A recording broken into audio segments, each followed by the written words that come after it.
Third and the final section which we are going to see is what is prophesied or predicted as next to happen in the future history of Israel.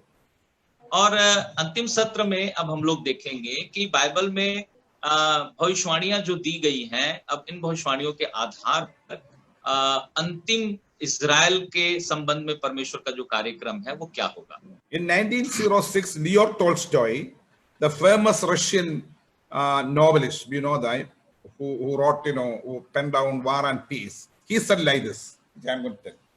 और 1906 में लियो Tolstoy, जिन्होंने war and piece, युद्ध एवं शांति जो किताब उन्होंने लिखी है, उसमें उन्होंने कुछ इस प्रकार कहा।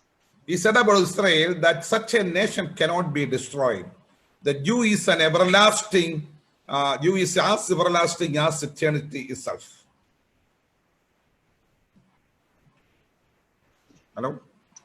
और उन्होंने कहा कि एक ऐसा देश जो इजराइल के समान देश है, वो की विषम परिस्थितियों में से होकर गुजरने के बावजूद भी वो नाश नहीं किया जा सकता। We have seen as to how the race of Israel survived severe persecutions in history and yet they established their nation in the Middle East. और इतिहास में हमने देखा है कि कैसे भयंकर और गंभीर सताव में से होकर जो इजराइल देश है वो गया है, लेकिन उसके बावजूद भी उसका अस्तित्व जो है वो बना हुआ है। But all these things happen as we have seen, the fulfillment of several prophecies were just partial. It was only a prelude, but there will be ultimate fulfillment in future.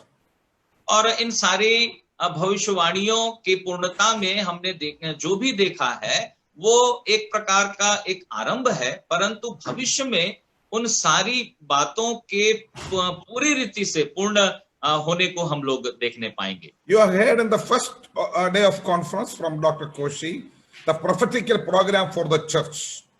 और जो प्रोफेसी कॉन्फ्रेंस का जो पहला दिन था उसमें doctor Koshi Matthew ने कलीसिया के लिए परमेश्वर का की जो योजना है उसे हमने बाइबल की भविष्यवाणियों में देखा था। The impending event to happen for the church is rapture, the snatching up of the church. और अचानक से कभी भी होने वाली जो घटना है कलीसिया के संबंध में वो है कलीसिया का मेघारोहण, और एकाएक कलीसिया जो है वो बादलों में उठा ली जाएगी। But what is next to happen and divinely programmed for the nation of Israel? परंतु उसके बाद जो इजराइल राष्ट्र के संबंध में परमेश्वर की योजना है, उस योजना में कौन सी घटना घटित होने वाली है? And whatever going to happen for Israel, and that is to prepare them as the ultimate beneficiaries of the eternal covenant of God made with their father of faith, Abraham, their great grandfather. और उसमें वे ही बातें परमेश्वर पूरी करेंगे जो Israel को उस अनंत वाचा की पूर्णता के लिए तैयार करेगा, जो परमेश्वर ने विश्वास के पिता जो यहूदियों का भी पिता रहा है अब्राहम, उसके साथ वाचा बांधने में वो पूरी करेंगे। Now let's read in Hindi 2 Thessalonians chapter 2 1-4. दूसरा थिस्सलुनीकियों उसका दूसरा अध्याय 1 से लेकर 4 तक हम लोग पढ़ेंगे। परमेश्वर के वचन में लिखा है, दूसरा थिस्सलुनीकियों दूसरा अध्याय 1 से लेकर 4 तक। हे भाइयों, अब हम अपने प्रभु यीशु मसीह के आने और उसके पास अपने इकट्ठे होने के विषय में तुमसे विनती करते हैं कि किसी आत्मा या वचन या पत्री के द्वारा, जो कि मानो हमारी ओर से हो, यह समझकर कि प्रभु का दिन आ पहुंचा है, तुम्हारा मन अचानक अस्थिर न हो जाए और न तुम घबराओ। किसी रीति से किसी के धोखे में न आना, क्योंकि वह दिन न आएगा जब तक धर्म का त्याग न हो ले और वह पाप का पुरुष अर्थात विनाश का पुत्र प्रकट न हो, जो विरोध करता है और हर एक से जो ईश्वर या पूज्य कहलाता है अपने आप को बड़ा ठहराता है, यहां तक कि वह परमेश्वर के मंदिर में बैठकर अपने आप को ईश्वर ठहराता है। In verse 3 we read about that day. Can you note down in Hindi? या तीसरे पद में हम लोग वह दिन को देख सकते हैं, है ना, क्योंकि वह दिन तीसरे पद में That day. Just note down that particular usage. और उसको आप लोग रेखांकित करिए, वह दिन. In Greek, for the day means not only the 24 hours duration of a day, but a period of time, particular period of time. यूनानी भाषा में जब भी दिन शब्द का प्रयोग किया गया है, तो ये जो है वो सिर्फ 24 घंटे के एक दिन के विषय में नहीं, परंतु एक समय अंतराल या समय काल को लेकर दिन शब्द का इस्तेमाल किया गया है. What was Paul envisaged by the use of that day? और पौलुस जब यहाँ पर तीसरे पद में वह दिन कह रहा है, तो उसके मन में, उसके विचार में क्या अर्थ है इसका? Of course, a period of time referred as the day of the Lord in several prophecies of the Old Testament and New Testament. पुराने नियम और नए नियम में जब प्रभु का दिन कहा गया है, तो वो दिन जो है वो कई प्रकार के भिन्न भिन्न अर्थों में इस्तेमाल किया गया है. We read in those who are writing down, you may please, note down, you can study it further. Isaiah chapter 2:12. यशाया 2:12 आप लोग लिख लीजिए और आगे भी इनका अध्ययन करिए इन पदों का. Isaiah 2:12, then 13, 6 and 9. और उसका 36, यशाया 36 का 9, 2:12. Ezekiel 13:5. यहेजकेल उसका 13वां अध्याय 5वां पद. 33. 33वां अध्याय. Joel 1:15. योवेल 1:15. Chapter 2, 1, 11 and 31. दूसरे अध्याय का 11वां पद और 31वां पद. Amos 5:18 and 20. आमोस उसका 5वां अध्याय उसका 18वां और 20वां पद. 1 Thessalonians chapter 5:2. पहला थिस्सलुनीकियों उसका 5वां अध्याय उसका दूसरा पद. 2 Peter 3:10. All these places and also few other places you can see the usage, the day of the Lord.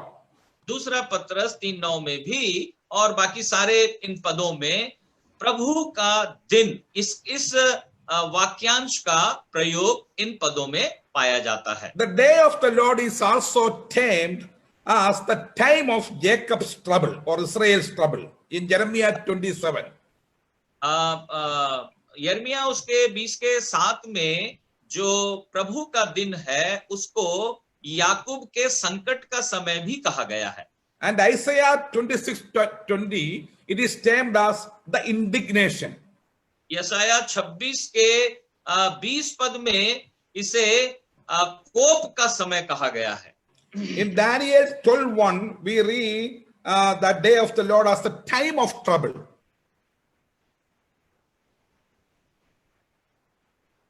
Can you hear? Can you repeat? Yeah, can you hear me? Hello? Yes, brother. Okay. In Daniel 12:1, we read about the day of the Lord as the time of trouble. और Daniel 12:1 में प्रभु के दिन को एक संकट का दिन कहा गया है. And the final part of that day of the Lord, it is termed by the Lord as the great tribulation. और प्रभु के दिन का ये जो अंतिम जो समापन समय होगा उसको क्लेश काल का समय कहा गया है. We read that in Matthew chapter 24 verse 15.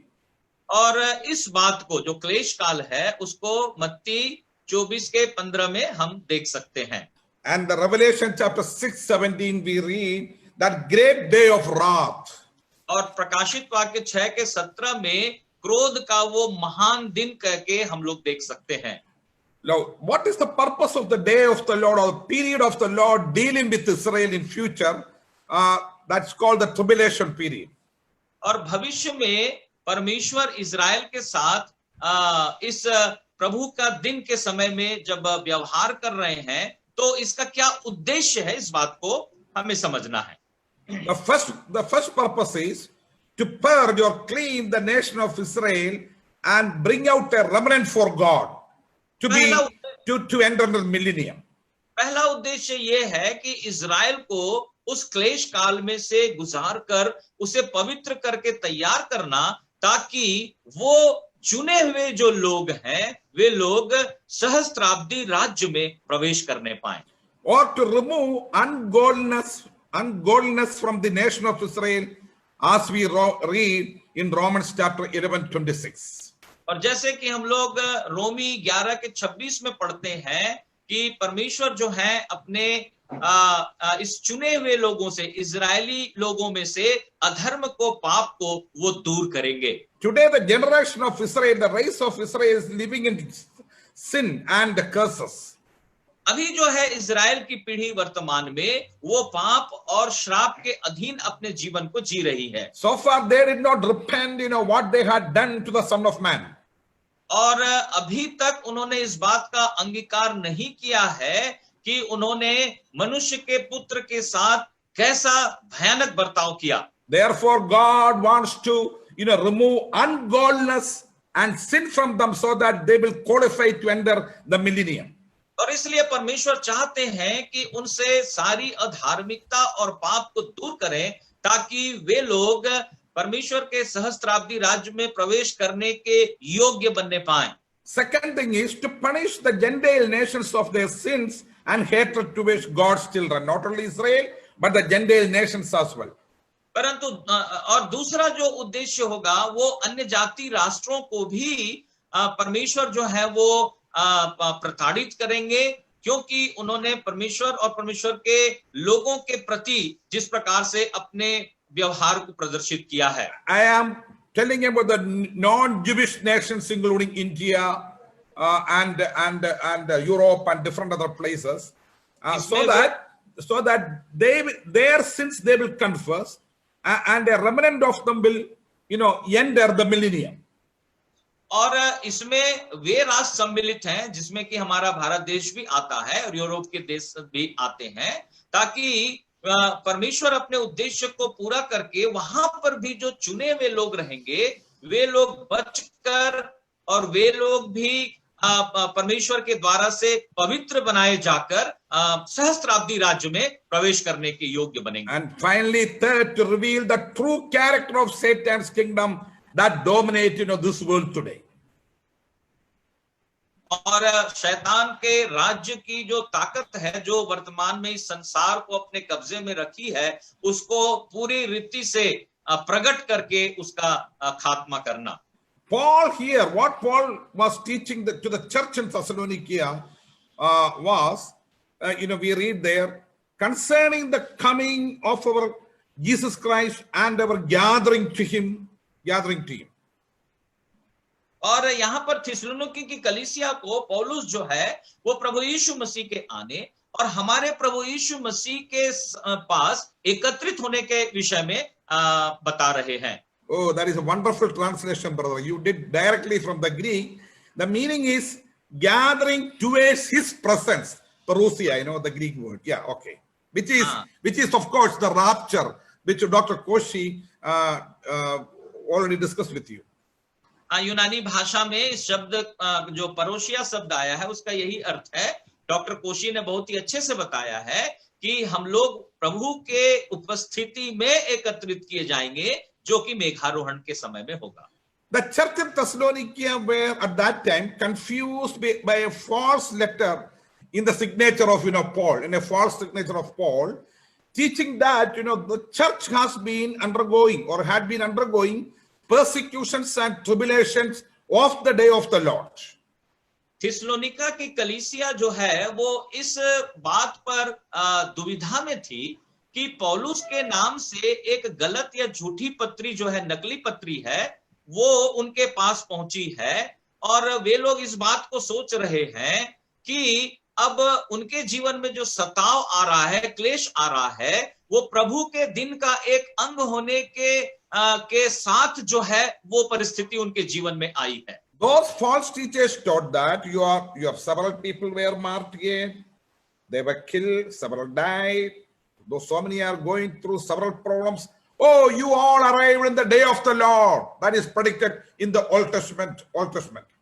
और पुराने नियम में जो प्रभु के दिन के विषय में भविष्यवाणी की गई थी, ये झूठे भविष्यवक्ता जो हैं वो इस बात की शिक्षा थिस्सलुनीकिया की कलीसिया के विश्वासियों को दे रहे थे कि तुम लोगों का शहीद होना, तुम लोगों का सताव सहना, तुम लोगों को इस प्रकार की समस्याओं में से होकर गुजरना, ये सब इसलिए हो रहा है क्योंकि तुम लोग प्रभु के दिन में से होकर गुजर रहे हो। प्रभु का दिन जो है वो आ चुका है।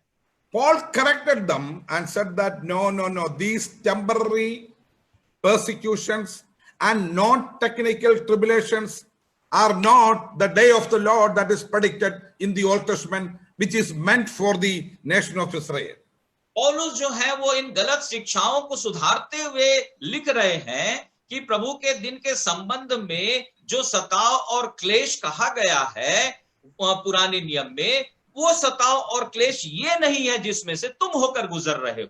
Elsewhere in several portions, Paul as well as several other New Testament writers, including in the book of Revelation 2, John, Jesus Christ himself, to John revealed that the day of the Lord or the tribulation period is not meant or focus for the church.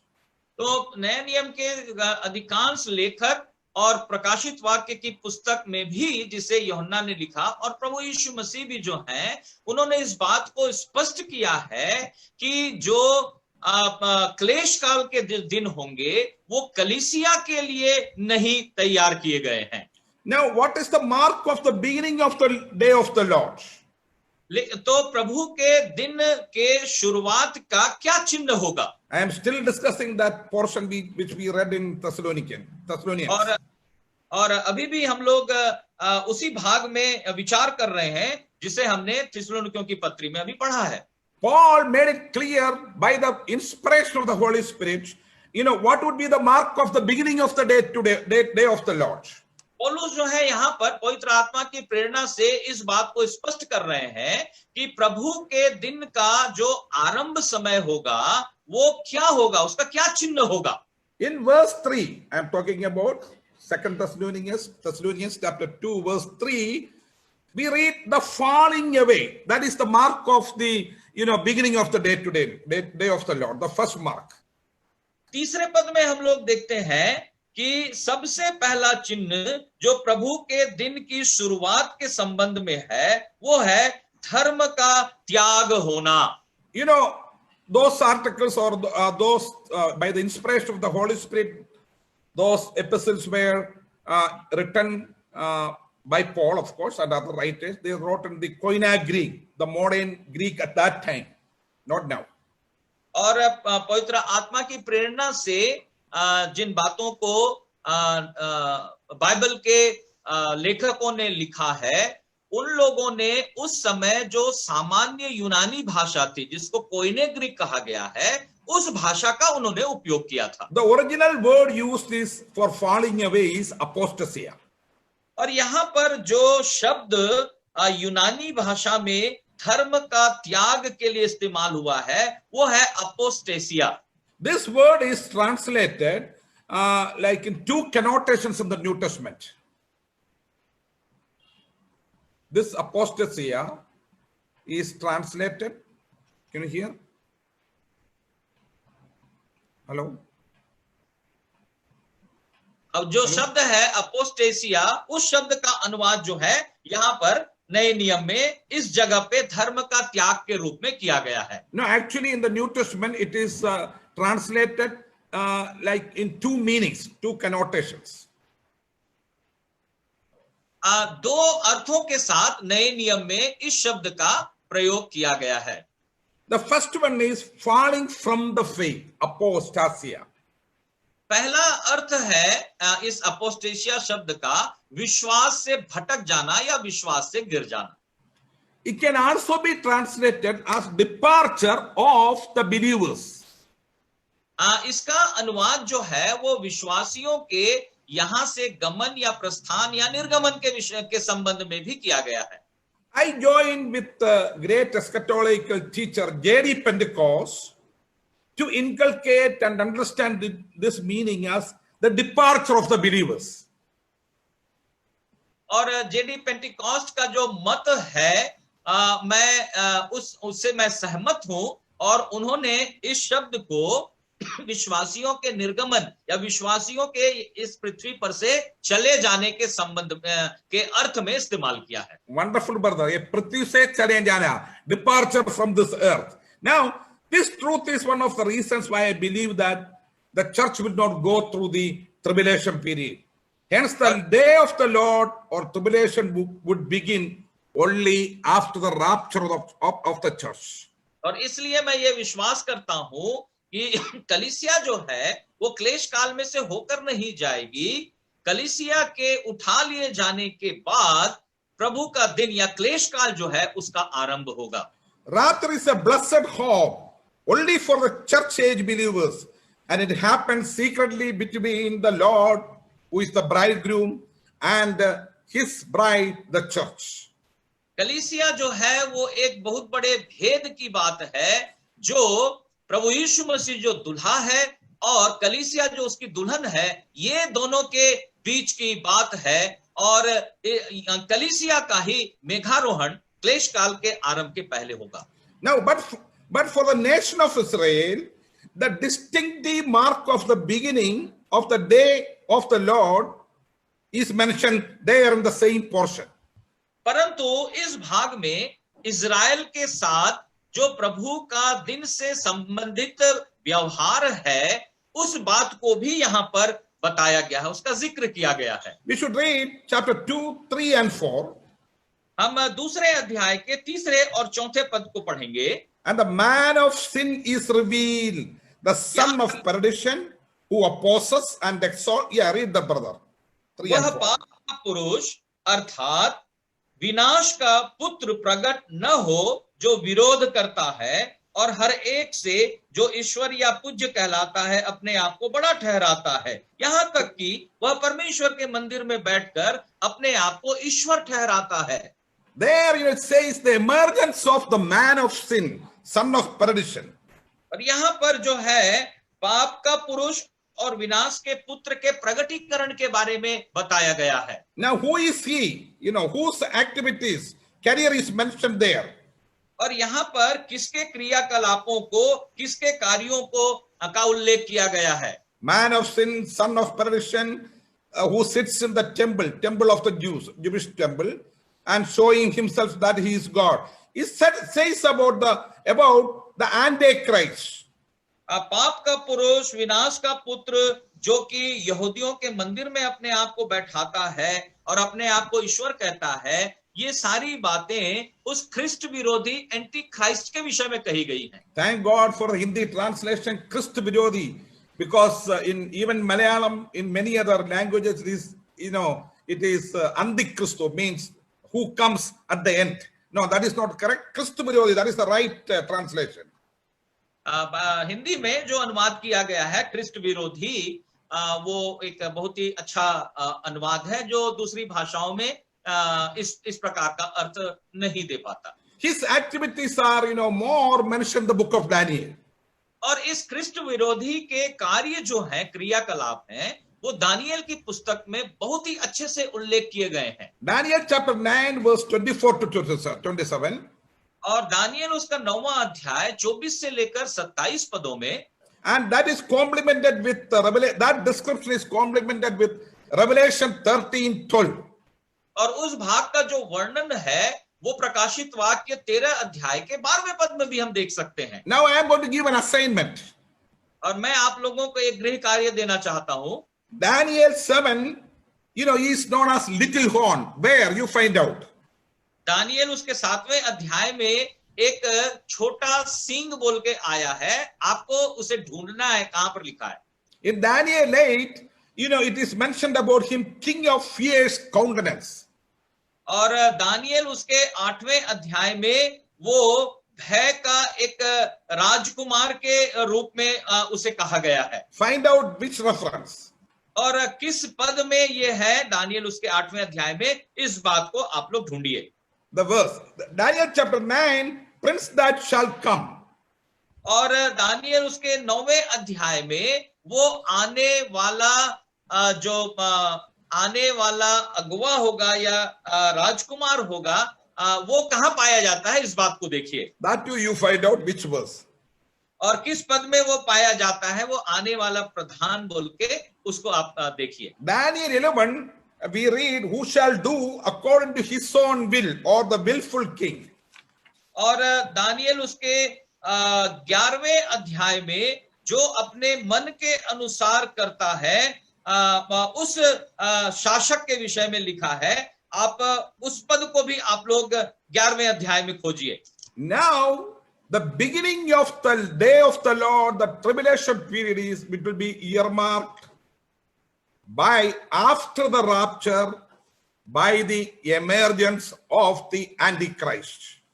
तो हम यहाँ पर देखते हैं कि मेघारोहण के बाद प्रभु के दिन का जो आरंभ होता है क्लेश काल के साथ, वहां पर हम ख्रिस्ट विरोधी के उदय को देखते हैं। वहां से उसका आरंभ होता है उस क्लेश काल का। So one of the main characters to play in the tribulation period is going to be the Antichrist.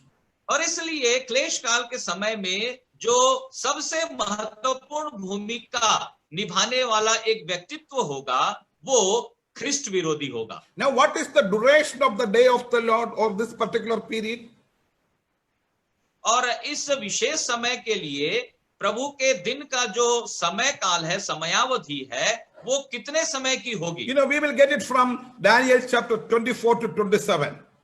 Daniel उसके 9वें अध्याय 24 पद से लेकर 27 पद में हम इस समय अवधि को देख सकते हैं। Prophetical writers as well as the interpreters, you know, they several opinion that, you know, this 24, 27 are to be, you know, preserved in golden lines, underlying in gold. और जो golden lines of prophecy, golden lines of prophecy. और जो Bible के भविष्यवाणियों के व्याख्याकार हैं, वो उसको एक स्वर्णिम भविष्यवाणी की स्वर्णिम रेखा के रूप में उस भाग को देखते हैं। Now we read that this duration is 7 years period. यहाँ पर हम देखते हैं कि ये जो क्लेश काल का समय होगा, वो 70 सप्ताहों का समय होगा। And further we read there is of that it is divided into two. और वहां पर आगे जब हम देखते हैं ये इस पूरे अवधि को, तो इसे भी दो भागों में विभाजित किया गया है। There we read that, you know, at the, you know, he will made a, you know, we read about God's covenant with Israel, all these things. But here he is going to make a covenant or agreement with Israel in the pretext of providing peace and defense to them. और हमने परमेश्वर की वाचा को जो उसने Israel के साथ बांधी उसको हमने देखा है, परंतु यहाँ पर हम लोग देख रहे हैं कि ये जो ख्रिस्ट विरोधी होगा, वो इजरायली लोगों को सुरक्षा देने और शांति स्थापित करने के लिए एक वाचा को बांधेगा। We read in Revelation chapter 6, verse 6-2, that, you know, here comes, you know, a rider on the horse, on a white horse. और प्रकाशित वाक्य 6:2 में हम लोग श्वेत घोड़े में सवार एक व्यक्ति घुड़सवार को हम देखते हैं। And that was, you know, the time, you know, when Daniel chapter 24 will be fulfilled. He will come into an agreement with Israel as well as several other neighboring nations, you know, in the pretext of providing, you know, peace to the Middle East areas. तो सफेद घोड़े में जो वो घुड़सवार आ रहा है, ये उस समय होगा जब दानियल उसके 9वें अध्याय का 24 पद में जो ख्रिस्ट विरोधी है उसका उदय होता है, और वो मध्य एशिया जो है वहां के बहुत सारे राष्ट्राध्यक्षों के साथ में वो एक संधि को बांधेगा, एक वाचा को बांधेगा। But middle of that 7-year period, he'll break that covenant. परंतु इस वाचा को वो इस 7 वर्ष के मध्य समय में वो उसे तोड़ देगा। He will, you know, show his original color. और उसके बाद वो अपने असली रंग को दिखाएगा। And he will enter into the Jewish temple going to be, you know, constructed in Jerusalem. और यहूदी मंदिर जो यरूशलेम में उस समय बनकर तैयार होगा, ये ख्रिस्ट विरोधी 3.5 वर्ष के बाद उसमें प्रवेश करेगा। That's what we read in 2 Thessalonians chapter 2, 3 and 4. और इसी बात को हम लोग दूसरा थिस्सलुनीकियों दूसरा अध्याय 3, 4 और 5 पदों में देख रहे थे। And we read that activity, the Lord said, or Daniel 27, that activity is, Daniel prophesied, and in the midst of the week of years or 7 years, or after 3.5 years, he shall cause the sacrifice and oblation to cease, and for the overspreading abominations he shall make it desolate. Difficult, but the Hindi can make it simple to you. 26वें पद में हम उस आधे जो 7 सप्ताह का जो आधा भाग रहेगा वहां पर देखते हैं कि वह प्रधान 1 सप्ताह के लिए बहुतों के संग दृढ़ वाचा बांधेगा, परंतु आधे ही सप्ताह के बीतने पर वह मेल बलि और अन्न बलि को बंद करेगा। So he will enter into the Jewish temple going to be constructed. हाँ, जो यहूदी मंदिर जो अब तैयार होने वाला है उस मंदिर में ख्रिस्ट विरोधी प्रवेश करेगा। Since AD 70 there was no temple in Jerusalem. 70 ईस्वी से जब वो नाश किया गया मंदिर जो है, उस समय से लेकर आज तक वहां यरूशलेम में यहूदियों का मंदिर अभी भी बना नहीं है। The Roman army destroyed the temple. रोम की जो सेना थी उसने उस मंदिर को नाश कर दिया था। The Lord predicted this in the Olivet Discourse, saying that not a stone upon stone shall remain of the temple. और इस बात को प्रभु यीशु मसीह ने जैतून के पर्वत पर अपने चेलों से कहा था कि एक पत्थर के ऊपर दूसरा पत्थर भी नहीं होगा जो रखा जाएगा। And in AD 400, the Arab kings, they built the Dome of Rock in the place of the temple. और 400 ईस्वी में अरब लोग जो है उन्होंने मिलकर उस स्थान पर डोम ऑफ रॉक बोल के उन्होंने एक मस्जिद को खड़ा किया है। Today if you go and survey that mount, like Temple Mount, it is in the custody of the Arabs, and there are 2 mosques there, and one is Dome of Mosque. और यदि आप वहां पर जाएंगे देखेंगे तो उस क्षेत्र में 2 मस्जिद जो है वो बनाए गए हैं अरब लोगों के द्वारा से, और उसमें से एक जो है वो वहां का ये डोम ऑफ रॉक जो है वहां पर हम देख सकते हैं। In Revelation chapter 11, there are prophetical indications that the new temple, the third temple, will be constructed during the tribulation period or by the tribulation period. अब प्रकाशित वाक्य 11 में हम इस भविष्यवाणी को देख सकते हैं कि इस ट्रिबुलेशन पीरियड के दौरान, क्लेश काल के दौरान में जो क्लेश काल का यहूदियों का मंदिर होगा उसका निर्माण किया जाएगा। By the way, I made a lot of research in it, and I went there and spoke to different people, interviewed different people as a journalist, and a lot of unpleasant questions asked the Jewish people there, the rabbis and all, and I realized that they have already made the third temple by the most modern,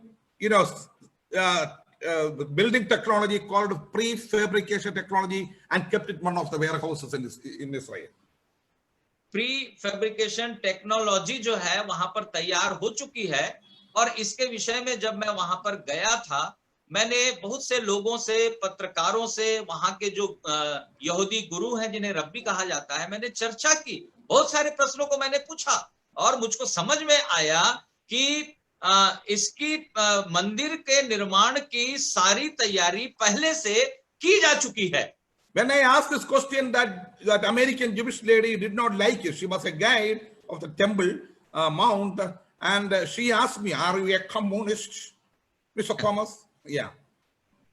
और जब इन प्रश्नों को मैं पूछ रहा था तो वहां पर एक अमेरिकन लेडी थी जो ज्यूस थी, और उनको ये बात अच्छी नहीं लगी। उन्होंने मुझे पूछा कि क्या आप एक कम्युनिस्ट हैं मिस्टर थॉमस?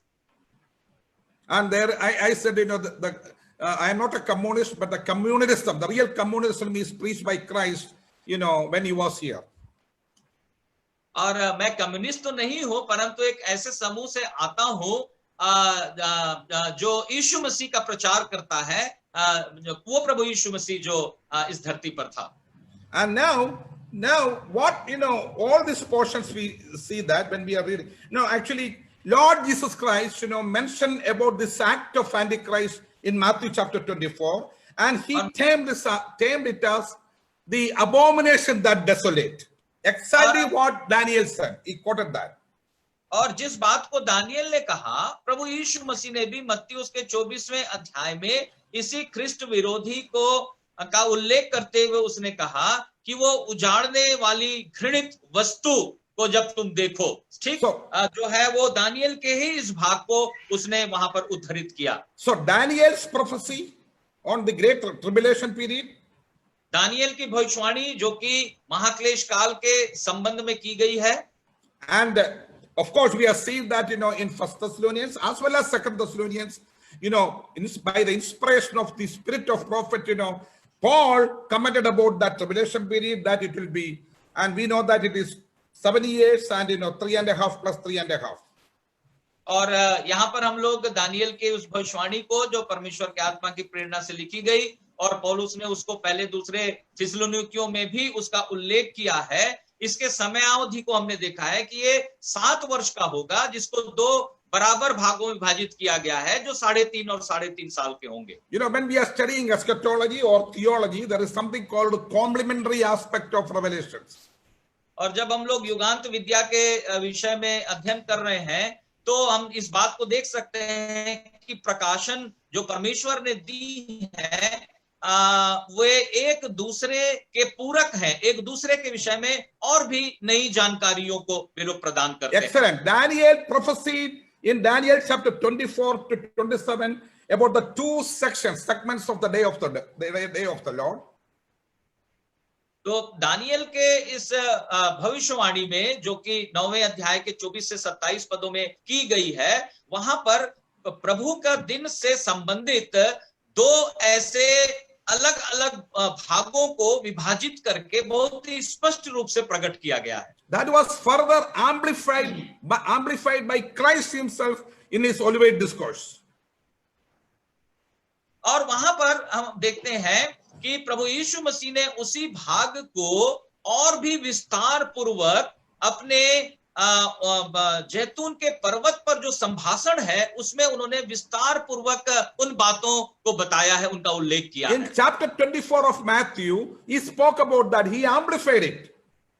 मत्ती रचित सुसमाचार उसके 24वें अध्याय में प्रभु यीशु मसीह ने उन सारी बातों का और भी अच्छे से खुलासा किया है. Over there, in Matthew chapter 24, up to 6, the Lord described about the first half of the day of the Lord, the signs of the day of the Lord. और मत्ती रचित सुसमाचार उसके 24वें अध्याय में पहले 6 पदों में प्रभु यीशु मसीह जो हैं, वो प्रभु के दिन का जो पहला भाग है उसके विषय में बताते हैं. Then he scented that the abomination of desolation in verse 7. और उसके बाद 7वें पद में वो कंगुरे पर जो घृणित वस्तु खड़ी है, जिसके विषय में दानियल ने कहा है, उसके विषय में वो बताते हैं. The midpoint of the tribulation. और वो जो है वो क्लेश काल का मध्य भाग होगा. And thereafter in Matthew chapter 24 in his discourse he mentioned about the signs of the second half of the tribulation. और उसके बाद प्रभु यीशु मसीह जो है वो आगे के पदों में उस क्लेश काल का जो दूसरा अंतिम भाग होगा उसके विषय में उन्होंने जानकारियों को दी है. And Paul commented on it, the day of the Lord. और पौलुस जो है वो प्रभु के दिन के विषय में अपनी टिप्पणी को थिस्सलुनीकियों की पत्री में और अन्य पत्रों में देते हैं. And finally in AD 96, before his beloved disciple was to be taken up, was to be gone from this world, the Lord himself revealed about the same day of the Lord between Revelation chapter 6 to 19. और 96 ईस्वी में प्रभु का जो प्रिय चेला था, उसके शहीद होने या इस संसार को छोड़कर जाने के पहले प्रभु ने प्रभु के दिन के विषय में इस प्रगटीकरण को उस चेले पर उसने प्रकट किया, जो देख सकते हैं.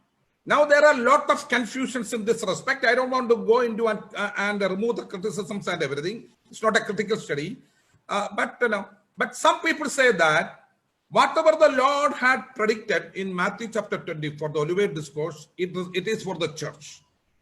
और बहुत से ऐसे बाइबल के व्याख्याकार हैं, हालांकि इस विषय में बहुत सारी दुविधाएं हैं, शंकाएं हैं, परंतु उन सारी बातों में हम नहीं जाएंगे।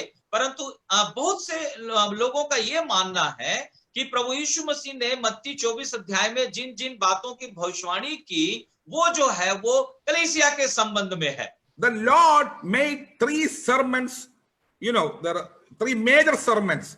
That was the Sermon of the Mount, Matthew chapter 5 and 6, and then the upper room ministries, upper room sermons in 13, 14, 15, 16, and 17 of John, and then Matthew chapter 24 and 25, and Luke chapter 21, the Olivet Discourse, Olivet sermons.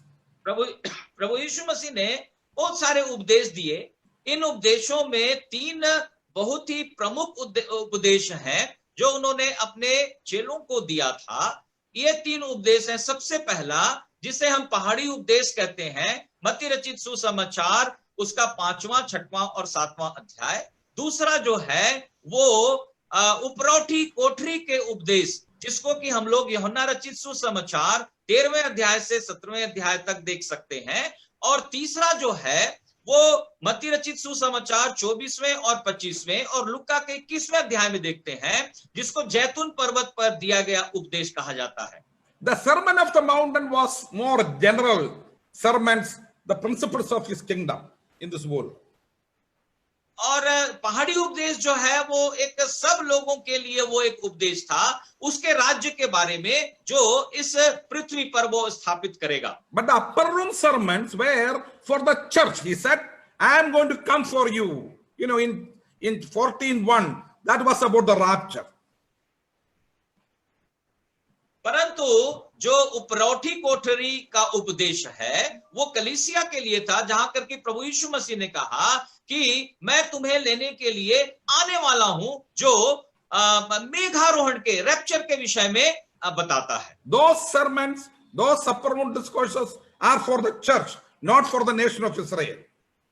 तो ये जो ऊपरी कोठरी का जो उपदेश है वो कलीसिया के लिए है, वो इजराइल के लिए नहीं है। Yeah. Carry on. Yeah, go ahead, please.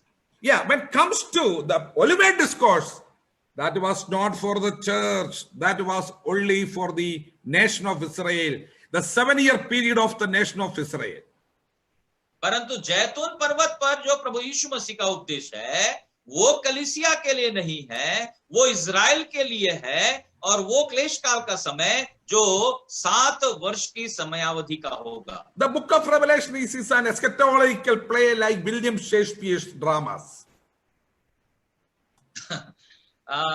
प्रकाशित वाक्य की जो पुस्तक है वो विलियम शेक्सपियर के ड्रामा के समान एक युगांत में होने वाली घटनाओं के विषय में बताई गई बातों से बना हुआ है। I am using all these big words because I knew that Adil Masih is going to translate. There is no problem. That's why he will translate the right meaning. Even this words he used is the right meaning. What I said. Several future characters appear and disappear. Several catastrophic events and severe tribulations occur. बहुत सारे देखी और अनदेखी बातें जो है वो घटित हो जाएंगी। बहुत सारे भयंकर घटनाएं जो है वो आएंगी और जाएंगी। Among all these events are the final world war called the War of Armageddon. और इन सारी बातों में जो विश्व युद्ध से संबंध रखती हैं, इनमें सबसे महत्वपूर्ण जो युद्ध होगा वो है हर्मगिदोन का युद्ध। The Lord said in the first half of his Olivet Discourse that you shall hear about the wars and rumors of war. Matthew 24:6. और मत्ती उसके 24:6 में प्रभु यीशु मसीह ने युद्धों का जिक्र किया है। लड़ाइयां और भयंकर लड़ाइयां, वो श्रेणी में लड़ाइयां जो है वो होती रहेंगी।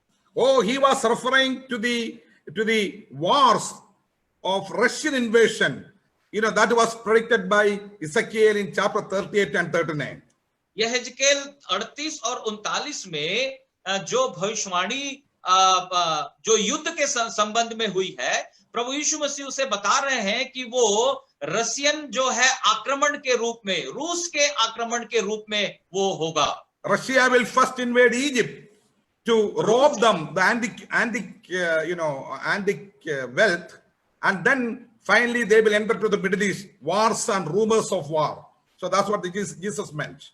तो रूस जो है वो पहले मिस्र पर आक्रमण करेगा, अपने कब्जे में लेगा, और उसके बाद वहां से होते हुए वे लोग मध्य पूर्वी क्षेत्र में वे लोग प्रवेश करेंगे. इसी बात को प्रभु यीशु मसीह ने मत्ती रचित सुसमाचार के 24वें अध्याय में तुम लड़ाइयों और लड़ाइयों की चर्चा सुनोगे बोल के कहा.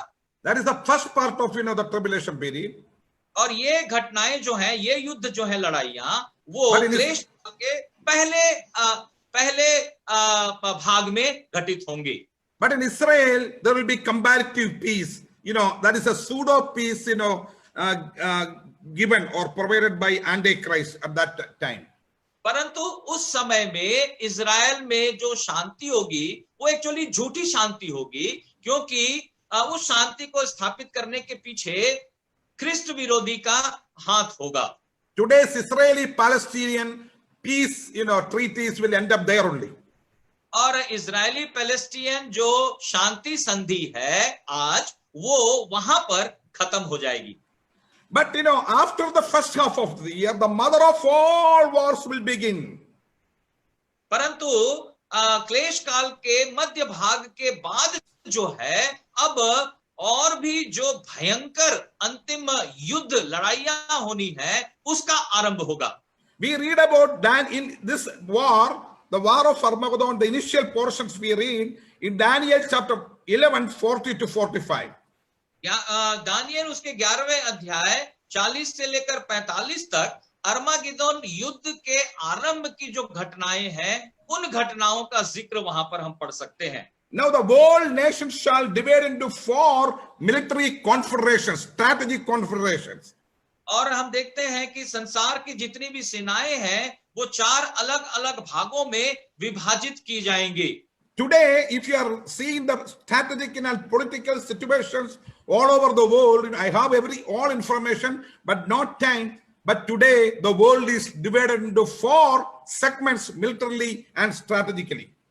और आज भी यदि हम लोग विश्व के राजनीतिक परिवेश को देखेंगे, इन बातों का मैंने अच्छे से अध्ययन किया है, लेकिन सारी बातों को बताने का समय नहीं है, परंतु हम इस निष्कर्ष पर पहुंच सकते हैं कि इस संसार की सेनाओं को, शक्तियों को मुख्य रूप से 4 भागों में विभाजित करके रखा जा सकता है. The first confederation will be the king of the south, as we read in Daniel chapter 11:40.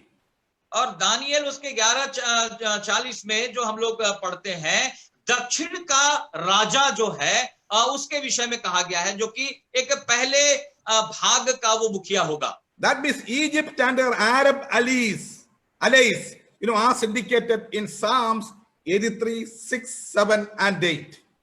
और भजन संहिता 6, 7, 8 में जो सेनाओं के गठबंधन के विषय में कहा गया है, वो मिस्र के साथ मिलकर कुछ देश होंगे जो उस गठबंधन को तैयार करेंगे. We can call it as the Arab Confederation.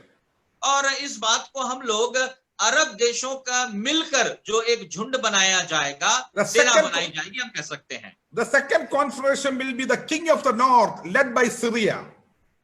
दूसरा जो है वो उत्तर का राजा है, जो कि सीरिया का शासक होगा. The third will be the Western or European confederation under the leadership of Antichrist himself. तीसरा जो है वो पश्चिमी क्षेत्र में होगा, जिसको कि हम लोग उस संगठन के मुखिया को हम ख्रिस्त विरोधी के रूप में हम पहचान सकते हैं. And the fourth confederation will be the kings of the east. They are India. We are going to join in the Middle East, final Middle War. India, China, Japan, and other states, we read in Daniel 11:44 and Revelation 9:14, 15 and 16. और Daniel उसके 11वें अध्याय 44 पद में, प्रकाशित वाक्य उसके 9वें अध्याय में हम लोग इन बातों को देख सकते हैं कि अंतिम जो एक संगठन होगा, सेना का संगठन, राजनीतिक संगठन, उसमें भारत, चीन और जापान और अन्य देश भी शामिल होंगे. The eastern nations shall mobilize 20 million army men crossing the Euphrates to the Holy Land, to Jerusalem. और जो पूर्वी जो संगठन होगा उसमें करीब 2 लाख जो सैनिक हैं उनको तैयार किया जाता है. 20 million, 200,000. 200,000, yeah. हाँ, 2 करोड़ 2 करोड़ ऐसे सैनिक होंगे जो पूर्वी संगठन से उस मध्य एशिया में वे लोग प्रवेश करेंगे युद्ध के लिए. And altogether 300 million military will surround Jerusalem. और करीब 330 करोड़ ऐसे सारे सैनिक होंगे जो पूरे यरूशलेम को घेर लेंगे. Revelation chapter 16:13 we read the diabolic activity of Satan, Antichrist and false prophet. प्रकाशित वाक्य 16 के 13 में हम शैतान और झूठे भविष्यवक्ता की दुष्ट आत्माओं से संबंधित बहुत सारे वहां पर कार्यों को देखते हैं. Read at home verse 14. An unholy trinity are going to be formed. Satan, Antichrist and the false prophet. और 14 अध्याय को आप लोग अपने घर में देखिए, वहां पर एक त्रिएकता को बताया गया है जिसमें कि ख्रिस्ट विरोधी रहेगा और झूठा भविष्यवक्ता रहेगा और इस प्रकार से एक और पशु के विषय में वहां पर बताया गया. What will be the climax of the great war? और इस महान युद्ध का अंतिम जो है वो क्या होगा, होने वाला है. Revelation, Zechariah chapter 14:2. I want you to read in Hindi. जकरिया उसके 14वें अध्याय और उसके दूसरे पद में हम उस बात को पढ़ सकते हैं. Yeah. जकरिया उसका 14वां अध्याय और उसका दूसरा पद यहाँ लिखा है, क्योंकि मैं सब जातियों को यरूशलेम से लड़ने के लिए इकट्ठा करूंगा और वह नगर ले लिया जाएगा और घर लूटे जाएंगे और स्त्रियां भ्रष्ट की जाएंगी. नगर के आधे लोग बंधुआई में जाएंगे परंतु प्रजा के शेष लोग नगर ही में रहने पाएंगे. And also read Zechariah chapter 12:2. और जकरिया उसके 12वें अध्याय और उसके दूसरे पद में भी हम देखते हैं, देखो मैं यरूशलेम को चारों ओर की सब जातियों के लिए लड़खड़ा देने के मद का कटोरा ठहरा दूंगा और जब यरूशलेम घेर लिया जाएगा तब यहूदा की दशा भी ऐसी ही होगी. Imagine 300 million military from around the world, 4 sections of the world gathered at Jerusalem, around Jerusalem, and the nation of Israel, they feel they were betrayed, deceived by the Antichrist, and they will become totally helpless. First time they will become helpless in the whole history. और कल्पना करिए कि किस प्रकार जब करीब 30 करोड़ सैनिक चारों ओर से आएंगे और यरूशलेम को घेर लेंगे, उस समय में यहूदियों को समझ में आएगा कि अपने इतिहास में पहली बार ये हो रहा है जबकि उनके साथ जो है विश्वासघात किया गया है और वे लोग बहुत ही असहाय परिस्थिति में अपने आप को पाएंगे. Oh, they will raise their heart to God, their covenant maker. और वे लोग अपने हाथों को, अपने हृदय को परमेश्वर की ओर उठाएंगे जो कि वाचा का बांधने वाला परमेश्वर है. They will cry out, they will cry out. वे लोग चिल्लाएंगे, परमेश्वर की ओर दुहाई देंगे. You know, we read in Zechariah 14:3.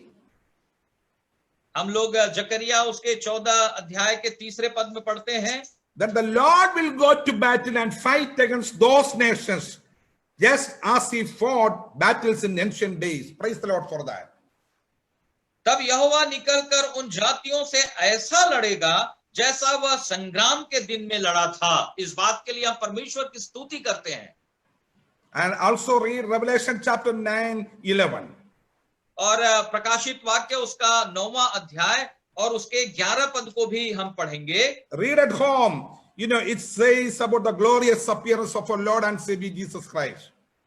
और ये जो है वो हमारे प्रभु और हमारे उद्धारकर्ता यीशु मसीह के महिमा में प्रगटीकरण के विषय में बताता है। इसे जरूर आप लोग घर जाके पढ़िए। Now the Lord is appearing in the white horse, the true white horse rider. और प्रभु जो है अब एक सफेद घोड़े में घुड़सवार के रूप में प्रकट होते हैं। And he is the King of kings and Lord of lords. और उन्हें राजाओं का राजा और प्रभुओं का प्रभु कहा गया है। The name written there is, you know, the King of kings and the Lord of lords. He appears on the Mount Olive. और वो जो है वो जैतून के पर्वत पर जब प्रकट होता है तो वो राजाओं के राजा और प्रभुओं के प्रभु के रूप में प्रकट होता है। Zechariah 14:4 says that on that day his feet will stand on the Mount Olives, which lies to the east of Jerusalem, and the Mount of Olive will be split in half from east to west, leaving a great valley. Half the mountain will move northward and the other southward. जकरिया 14:4 में हम पढ़ते हैं, उस दिन वह जैतून के पर्वत पर पांव रखेगा और जो पूर्व की ओर यरूशलेम के सामने है, जब जैतून का पर्वत पूर्व से लेकर पश्चिम तक बीचों बीच से फटकर बहुत बड़ा खड्ड हो जाएगा, और तब आधा पर्वत उत्तर की ओर और आधा दक्षिण की ओर हट जाएगा। Brother, I want you to read what will be the response of Israel, the national response of Israel at that time. Zechariah 12:10.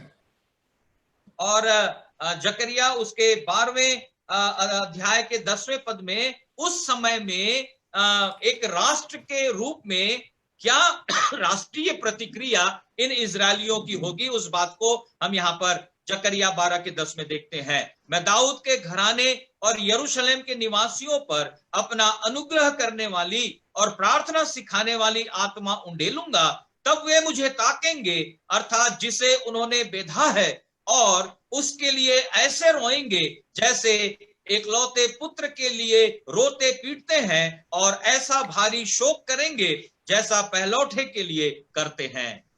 appears the Messiah on the cross 2000 years before. आज से 2000 साल पहले उन्होंने मसीहा को कलवरी के क्रूस पर बेधा था। He said, you know, give us Barabbas and crucify Jesus. और चिल्ला चिल्ला कर उन्होंने कहा था कि हमारे लिए बरब्बा को छोड़ दो और यीशु मसीह को क्रूस पर चढ़ाओ। That was the historical mistake by which, you know, they went and they undergone all these troubles throughout the history. और एक ऐतिहासिक गलती, उन्होंने बहुत बड़ी गलती की थी और उसके कारण से उनके इतिहास में बहुत सारे संकटों का उन्हें सामना करना पड़ा है। Now a national repentance, a great cry, you know, goes out from them. अब एक राष्ट्रीय मन फिराव जो है वो आ रहा है इस संबंध में पूरे यहूदियों का जो उस समय में होंगे। Now what will be the subsequently what is going to happen? और उसके बाद क्या होने वाला है? Just 2 verses you read and close. Our time is up. 2 पदों को हम लोग पढ़ के हम लोग यहाँ विराम लेंगे, क्योंकि हम लोगों का समय जो है वो खत्म हो रहा है। Romans 11:26 and 27 and Zechariah 14:9. Romeo की पत्री, Yeah, रोमियो की पत्री या 11 का 28, 26 and 27. 26 और 27। और इस रीति से सारा इज़राइल उद्धार पाएगा, जैसा लिखा है, छुड़ाने वाला सियोन से आएगा और अभक्ति को याकूब से दूर करेगा, और उनके साथ मेरी यही वाचा होगी, जबकि मैं उनके पापों को दूर कर दूंगा। They are in sin today, but the Lord will remove their sin. आज वे लोग पाप में अपने जीवन को जी रहे हैं, पाप के बंधन में है, परंतु प्रभु उनके पाप को, उनके अधर्म को दूर करेगा। Zechariah 14:9, please. जकरिया उसका 14वां अध्याय और उसके 9वें पद में हम देखते हैं, तब यहोवा सारी पृथ्वी का राजा होगा, और उस दिन एक ही यहोवा और उसका नाम भी एक ही माना जाएगा। Revelation 19:15.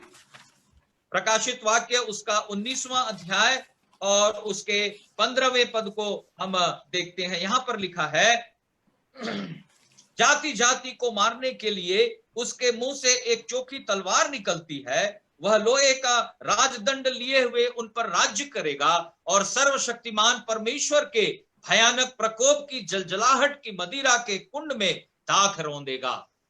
Now look, the fifth kingdom that Daniel prophesied is going to be fulfilled as he established the millennium kingdom. पांचवें साम्राज्य के बारे में जिसके विषय में दानियल ने भविष्यवाणी की थी, वो आने वाला है और वो जो सहस्त्राब्दी राज्य है वहां पर वो प्रकट होगा। Israel will be the main nation in the millennium. और उस सहस्त्राब्दी राज्य में इजराइल जो है वो एक प्रमुख राष्ट्र होगा। And the Gentiles will be the participants of all the blessings that God covenanted through Abraham, even the Gentiles, the remnant of Gentiles. और अन्य जातियां जो हैं उन सारी आशीषों के भागीदार होंगे जो परमेश्वर ने अब्राहम से वायदा करके कहा था, पृथ्वी के सारे कुल तेरे द्वारा आशीष पाएंगे। But how about the church right from the day of Pentecost until rapture? परंतु कलीसिया के विषय में हम क्या कहेंगे, जो पेंतिकुस्त के दिन से आरंभ होकर उस मेघारोहण के समय तक तैयार होती है। We will not be going through the tribulation period that is designed for the nation of Israel and the Gentiles. हम क्लेश काल में से होकर गुजरने के लिए कलीसिया तैयार नहीं की गई है। ये विशेष रूप से जो यहूदी लोग हैं, यहूदी राष्ट्र है और अन्य जातियों के लिए तैयार किया गया है। And there in Revelation it is clearly promised that you will be excluded from the tribulation. प्रकाशित वाक्य में बहुत ही स्पष्ट रूप से कहा गया है कि मैं तुम्हें आने वाले उस परीक्षा की घड़ी से पूरी तरह से निकाल लूंगा। But in Revelation chapter 3:21 we read that we meet the church members, poor people, peasants and pedestrians, our forefathers and those who live here, even in North India, those who are coming to the Lord from the tribal areas. Read that Revelation chapter 3:21. During the millennium, what will happen to us and what we are going to be. हम लोग जो विभिन्न स्थानों से हम लोग आते हैं प्रभु के पास, इस प्रकाशित वाक्य 3:21 को हम लोग यहाँ पर पढ़ेंगे। लिखा है, जो जय पाए मैं उसे अपने साथ अपने सिंहासन पर बैठाऊंगा, जैसे मैं भी जय पाकर अपने पिता के साथ उसके सिंहासन पर बैठ गया। The poor people are going to be the rulers in the millennium. हम कंगाल लोग जो हैं उस सहस्त्राब्दी राज्य में प्रभु के साथ राज्य करने पाएंगे। We are going to be the bride of the ruler Christ, the King Christ. हमारा जो राजा होगा हम उसके दुल्हन राज्ञी के होगा, समान, राज्ञी होगा बोलो ना। We will be the राज्ञी, we will be the queen. और हम जो उसके साथ में राजा के रूप में हम लोग राज्य करेंगे। And the nation of Israel and Gentiles, will be below us. We will be the co-rulers with Christ in 12 thrones. और इजराइल और अन्य जाति जो होंगे वे लोग जो है वो हमारे अधीन रहेंगे और हमारा जो स्थान है वो सिंहासन में दिया जाएगा। After the millennium, और 1000 सहस्त्राब्दी युग के बाद the New Jerusalem, नया यरूशलेम का आरंभ होगा। there also we read the Jews or the Israelites, those who are saved, and the church and even the Gentiles, those who are saved, they will experience the blessings of New Jerusalem throughout eternity.